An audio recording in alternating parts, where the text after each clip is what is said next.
Hey there, YouTube. Just apologizing to my audience for having to interrupt my stream by having to do these intros every fucking segment. But here we are, moving on to Kosovo.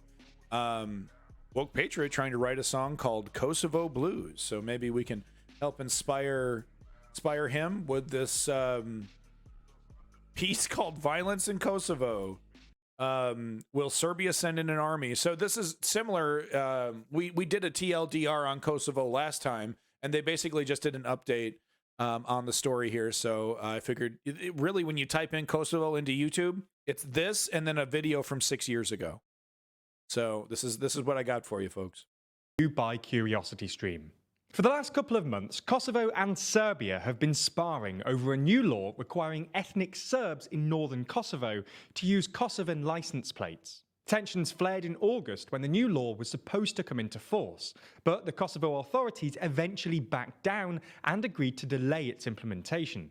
It looks like things would calm down when the EU brokered an uneasy deal at the end of November, which banned Kosovo from issuing fines to people who refused to swap the plates, and banned Serbia from issuing registrations with the initials of towns in Kosovo.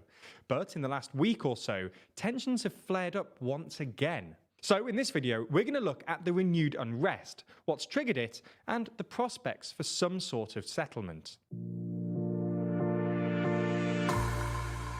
Millennial News. So before we get into the most recent events, a bit of context. Tensions between Serbia and Kosovo have been tense since Kosovo declared independence in 2008, and Serbia doesn't even recognise Kosovo as an independent state. The two countries were part of Yugoslavia until the 90s, when an economic slowdown and the rise of Serbian nationalist Slobodan Milosevic triggered its breakup. During the Kosovo War in the late 90s, NATO ended up intervening decisively in favour of Kosovan separatists. You know, in this Kosovo war, several journalists that I respect that spent time in this war were deeply affected by this. And it's definitely something I need to add to the list of special presentations, right? We should do a special presentation on the history of Kosovo, especially this conflict.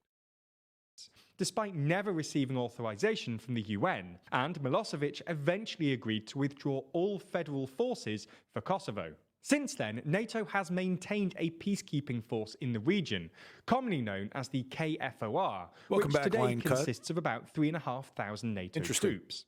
Anyway, the war ended with Kosovo being placed under UN supervision, and in February 2008, Kosovo declared independence, with 109 out of the 120 members of the Assembly of Kosovo voting to secede from Serbia. Now, while the declaration was deemed illegal under the Serbian constitution, it was approved by the International Court of Justice, and the Republic of Kosovo was subsequently recognised by a majority of European Union countries and the United States. This didn't go down well with either Serbia, which doesn't recognise Kosovo's independence, or the ethnic Serbs living in Kosovo, who represent about 8% of the population and mostly live in northern Kosovo near the Serbian border.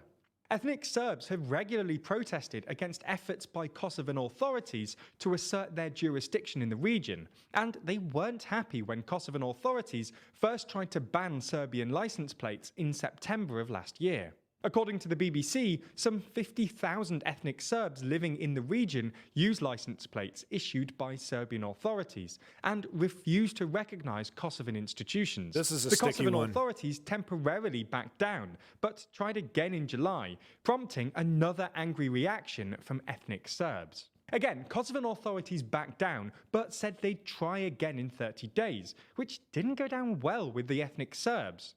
Anticipating another conflict, the EU started negotiating a deal between the two sides, which was eventually agreed in late November. According to Josep Borrell, Serbia agreed to stop issuing licence plates with Kosovan cities' denominations, and Kosovo agreed to stop trying to implement the licence plate law. Now, while any deal is better than no deal, seasoned Balkan watchers were sceptical that this would be the end to it. For starters, the EU doesn't have a great track record here. There have been loads of agreements in the past, and none of them have conclusively resolved the issue. Second, the deal only addressed the question of fines for licence plates, and not all the other accompanying issues. For example, ethnic Serbs have set up blockades around northern Kosovo in protest, which are still ongoing.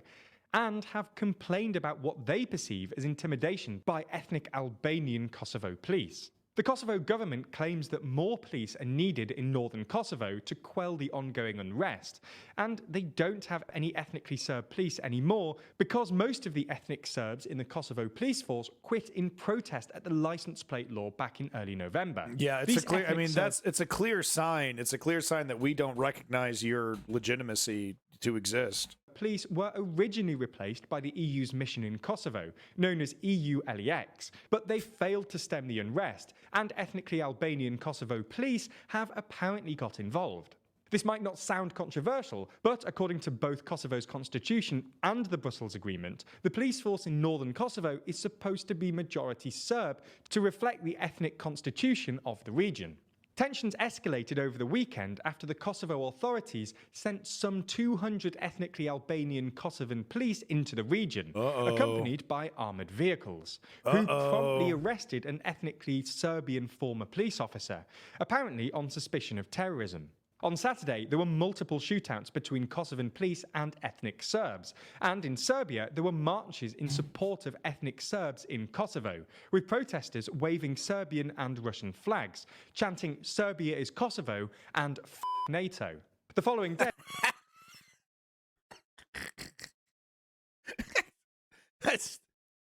Respect for the bluntness of that message. Ethnic Serbs set up barricades on the roads connecting northern Kosovo to the rest of Kosovo. In response to the new bout of unrest, Serbia's president, Aleksandar Vučić, announced that Serbia would request to send Serbian military and police into Kosovo, claiming that his actions were sanctioned by UN Security Council Resolution 1244. UNSC 1244 was passed in June 1999 in the aftermath of the Kosovo War, and it states that a, quote, agreed number of Serb military and police personnel are permitted to return to Kosovo to perform the functions in accordance with Annex 2. At time of writing, Vučić is yet to actually send his request to the KFOR. He said he'll formally apply to send in troops on Thursday, but he'll probably argue that Serbian troops are required to guarantee ethnic Serbs a safe environment as provided for in Annex 2. So what happens next? Well, an immediate conflict looks unlikely. There's basically zero chance that KFOR will agree to Vučić's request, and he'd be mad to send in troops given that, well, Kosovo hosts NATO's largest military presence. Nonetheless, the tensions show no signs of subsiding, and this is pretty bad news. Before the war in Ukraine, Serbia-Kosovo relations were steadily improving, largely thanks to the EU, who have spent over a decade facilitating dialogue between the two sides. However, in part because Putin's invasion of Ukraine has exacerbated tensions by reigniting anti-NATO sentiment in Serbia, relations have deteriorated recently. Anti-NATO and anti-Kosovo protests are continuing in Serbia, and Vučić, himself a Serbian nationalist of sorts, is now under political pressure to escalate. Things won't have been helped by Kosovo's decision to apply for EU membership yesterday, which comes just a few months after they applied to join NATO. Neither organisation is likely to let Kosovo in anytime soon, at least not until they normalise relations with Serbia. But Kosovo's application puts pressure on the West to essentially choose between Kosovo and Serbia. For context, Serbia has been in negotiations to join the EU since 2009, and was previously expected to join sometime in the mid-2020s. Kosovo's application obviously complicates things, and makes a compromise less likely. But anyway, you get the idea. While an immediate conflict looks unlikely, things are only going downhill. And that's obviously bad news. Good news, though, is that Nebula is on a big sale at the moment. What the fuck is that transition? What the fuck are you doing, man? Selling out has become so normal and average and everything that this is just bizarre. Well, it certainly does suck in Kosovo. Good news. Good news, though, is we got a sale with Geico. Oh, you can save 10% on home insurance. From genocidal conflict to sponsor splot. Look, man, you got to pay the bills, but I know you guys want it slick, and this is a technique that YouTubers, that smart YouTubers will use, because they don't break the flow. they flow right into the advertisement, so you'll hear like the first 15-20 seconds before you're like, oh wait a minute, I'm listening to a fucking ad now, what the fuck. Welcome back, Rob. Anyway, so that was some interesting news there about Kosovo. We will be following this conflict, and like I said, I do think we need it. It looks like if shit starts popping off, we will we'll have to start paying more attention, but also we should dive into the history of Kosovo and figure out the roots of this conflict here. Thank you so much for tuning in, YouTube. Sorry I don't have more Kosovo news.